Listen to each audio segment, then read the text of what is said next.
Nellore BJP కార్యాలయంలో మంగళవారం విలేకరుల సమావేశంలో నెల్లూరు ఆర్టీసీ జోనల్ చైర్మన్ మరియు బీజేపీ జాతీయ కిసాన్ మోర్చా ఉపాధ్యక్షులు సన్నపురెడ్డి సురేష్ రెడ్డి మాట్లాడుతూ 6 జిల్లాలకు పార్టీ ఎన్నికల రిటర్నింగ్ అధికారిగా నాకు పార్టీ బాధ్యతలు అప్పగించిందని అన్నారు. రానున్న రోజుల్లో భారతీయ జనతా పార్టీ మరింత బలోపేతంగా తయారుకానుందని ఆయన పేర్కొన్నారు.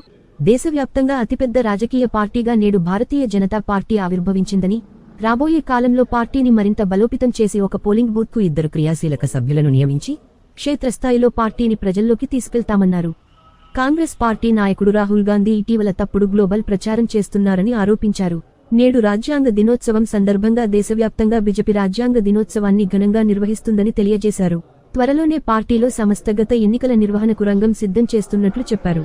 ఈ కార్యక్రమంలో బీజేపీ జిల్లా అధ్యక్షులు శ్రీపారెడ్డి వంశీధర్ రెడ్డి, రాష్ట్ర కార్యదర్శి కందికట్ల రాజేశ్వరి, ఎస్సీ మోర్చా రాష్ట్ర ప్రధాన కార్యదర్శి బైరి శ్రీనివాసులు, ఎస్టీ మోర్చా జిల్లా అధ్యక్షులు ప్రసాద్, ఎస్సీ మోర్చా జిల్లా అధ్యక్షులు మధు, రాష్ట్ర కార్యవర్గ సభ్యులు భరత్ కుమార్ యాదవ్, నమామి గంగే కన్వీనర్ మిడతల రమేష్, జిల్లా ఉపాధ్యక్షులు నారాయణరెడ్డి, ఎన్సీ పెంచలయ్య, ప్రధాన కార్యదర్శులు యారాబోలు రాజేష్, గడ్డం విజయ్ కుమార్, ఎస్సీ మోర్చా రాష్ట్ర ఉపాధ్యక్షులు వెంకటేశ్వర్లు, బీజేవైఎం జిల్లా అధ్యక్షులు Ashok Naidu, OBC Morcha zonal incharge Mukku Radhakrishna Goud, OBC రాష్ట్ర కార్యవర్గ సభ్యులు గిరికుమార్ గౌడ్, కిసాన్ మోర్చా ప్రధాన కార్యదర్శి హర్ష, జిల్లా కార్యదర్శి చిలక ప్రవీణ్ కుమార్, మదన్ సాయి రెడ్డి, సుధీర్, సునీల్ రెడ్డి, మంద శ్రీనివాస్, మనోజ్ తదితరులు పాల్గొన్నారు.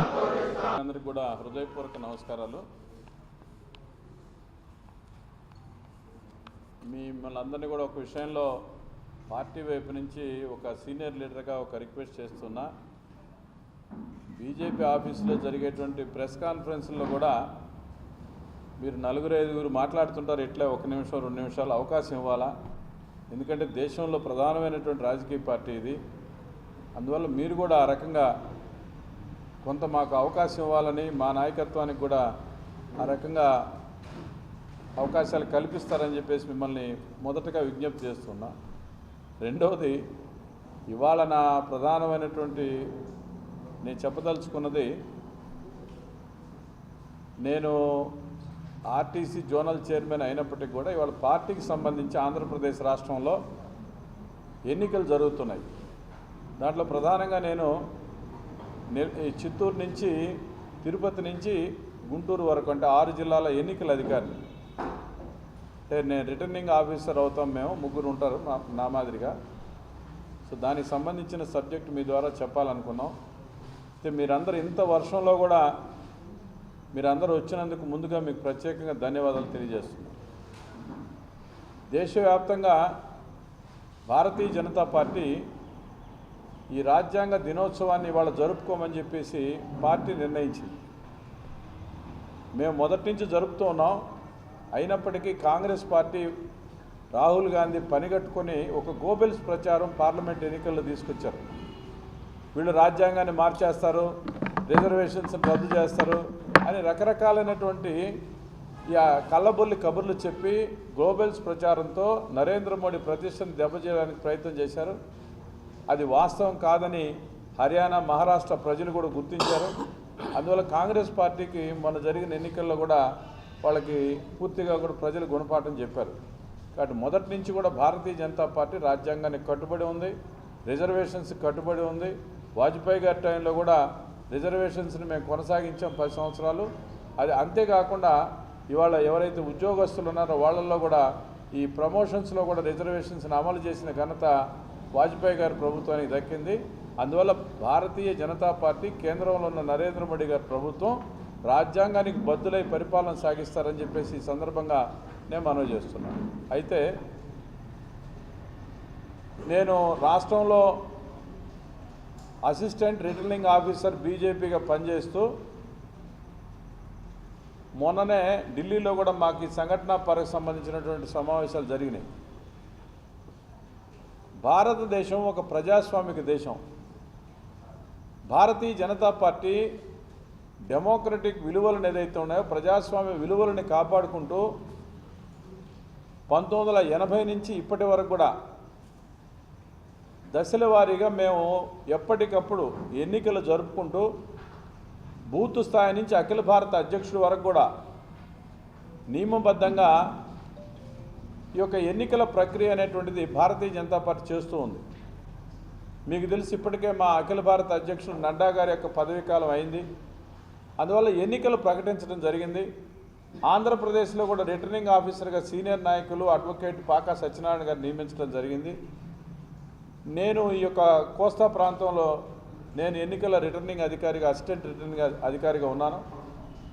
ప్రధానంగా ఇవాళ భారతీయ జనతా పార్టీ ఈ ఎన్నికల ప్రక్రియలో చాలా రకాలైనటువంటి విషయాలని మా కార్యకర్తలకి దిశానిర్దేశం చేస్తూ ఉంది. ఇప్పటి వరకు సభ్యత్వం సుమారుగా 11,20,00,000 మంది మొన్న 21వ తారీఖు నాటికి 11,20,00,000 మంది ప్రైమరీ మెంబర్షిప్ని భారతీయ జనతా పార్టీ చేరుకుంది.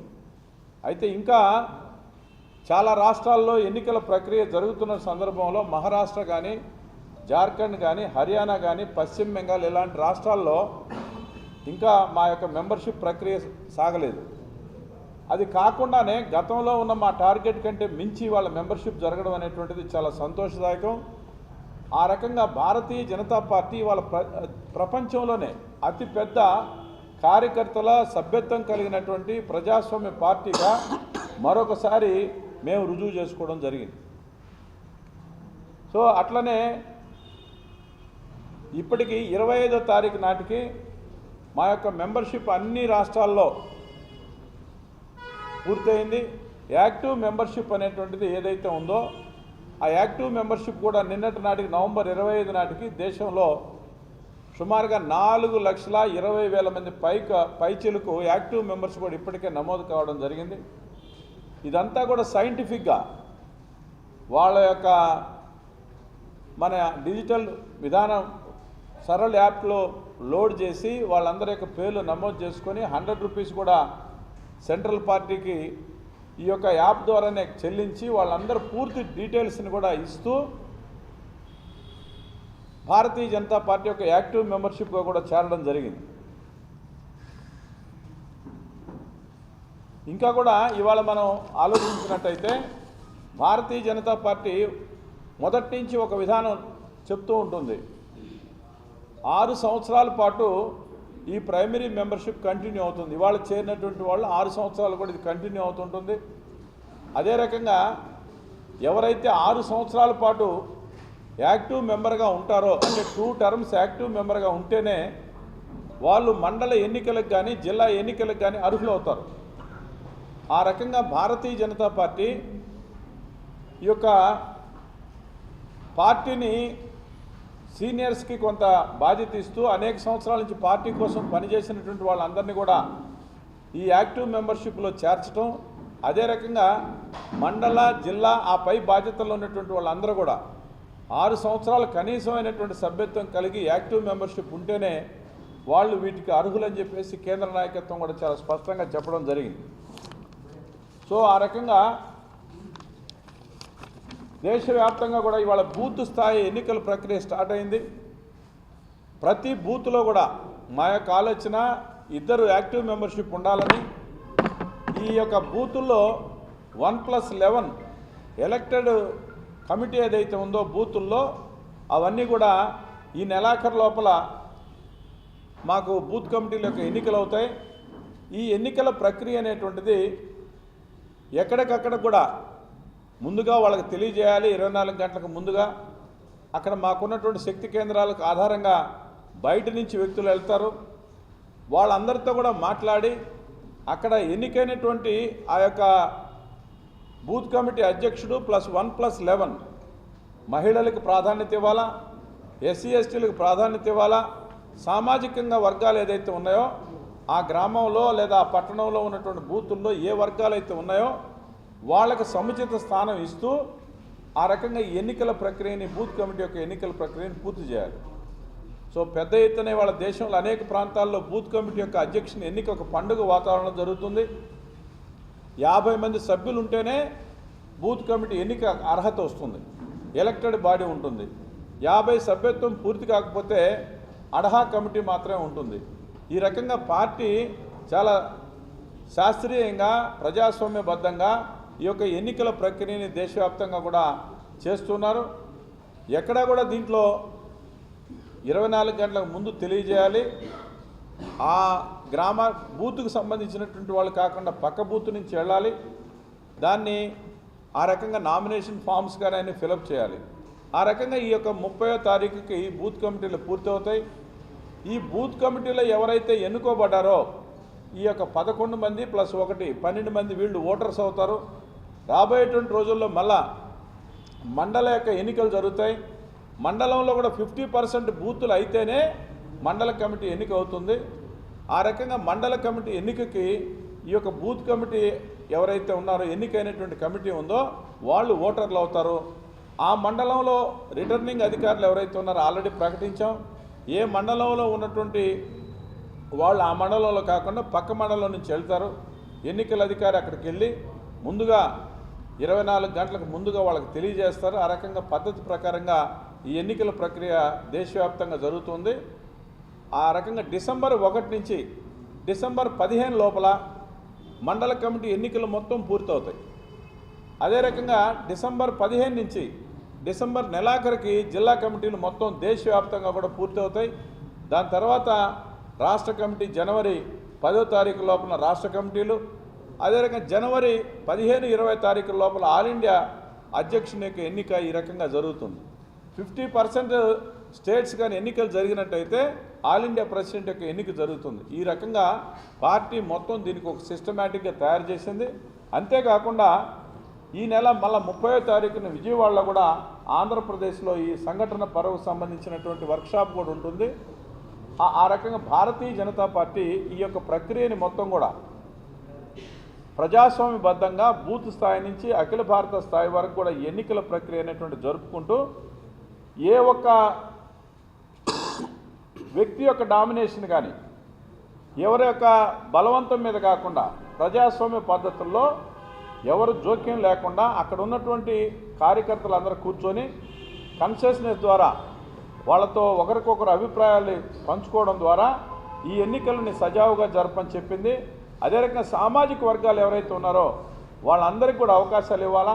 ప్రతి నియోజకవర్గంలో కూడా స్టేట్ కౌన్సిల్ మెంబర్స్ ఉంటారు. ఇవన్నీ కూడా రాజ్యాంగబద్ధంగా జరుగుతుంది.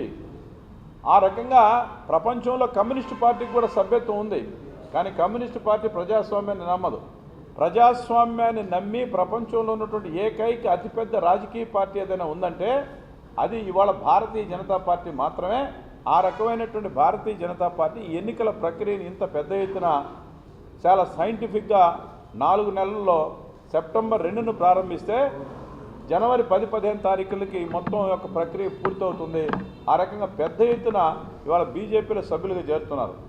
ఇంకొక విషయం కూడా మనకి ఈశాన్య రాష్ట్రాల్లో అంటే అరుణాచల్ ప్రదేశ్, మిజోరాం, మేఘాలయ ఈ ప్రాంతంలో ఒకప్పుడు పార్టీ బలహీనంగా ఉండేది. కానీ ఇవాళ ఆ ప్రాంతాల్లో 90% మా టార్గెట్స్ రీచ్ అయినాయి. చాలా అద్భుతమైనటువంటి ఫలితాలు ఆ 7 సిస్టర్స్ ఏదైతే ఉన్నాయో మిజోరాం, మేఘాలయ, నాగాలాండ్ ఈ ప్రాంతాలంతా కూడా క్రిస్టియన్ డామినేషన్ ప్రాంతాలు. ఆ ప్రాంతాల ప్రజలు కూడా ఇవాళ జనతా పార్టీని పూర్తిగా హక్కును చేర్చుకుంటున్నారని చెప్పడానికి ఇది నిదర్శనం. ఆ రకంగా భారతీయ జనతా పార్టీ మారుమూల ప్రాంతాల్లో కూడా చొచ్చుకోపోతూ ఉంది. మనం చూసాం. మహారాష్ట్ర ఎన్నికల ఫలితాలు కానీ ఇవాళ జరుగుతున్నటువంటి ఎన్నికల ఫలితాలు కూడా కాంగ్రెస్ పార్టీ పూర్తిగా శృంగభంగం అయింది.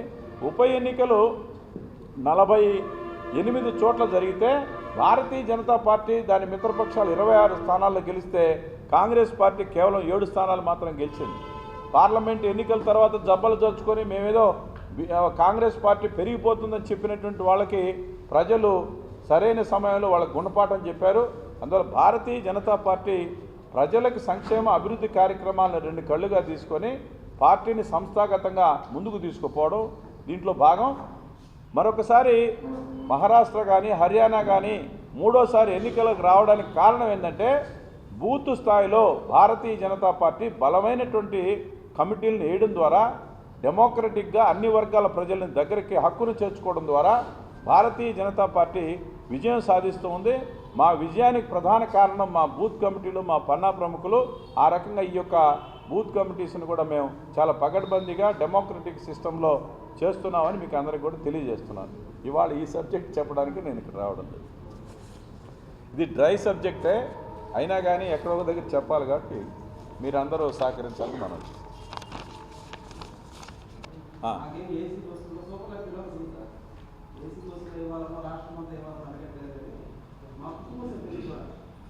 మా జర్నలిస్టు కుటుంబ సభ్యులకి మన జిల్లాలో పాసులా మీరు అడిగేది?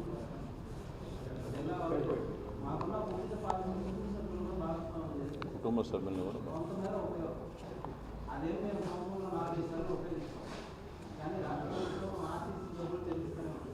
అవును, ఖచ్చితంగా మాట్లాడదాం. అంటే ఎంతవరకు పరిమితులు ఉన్నాయో నాకైతే తెలియదు.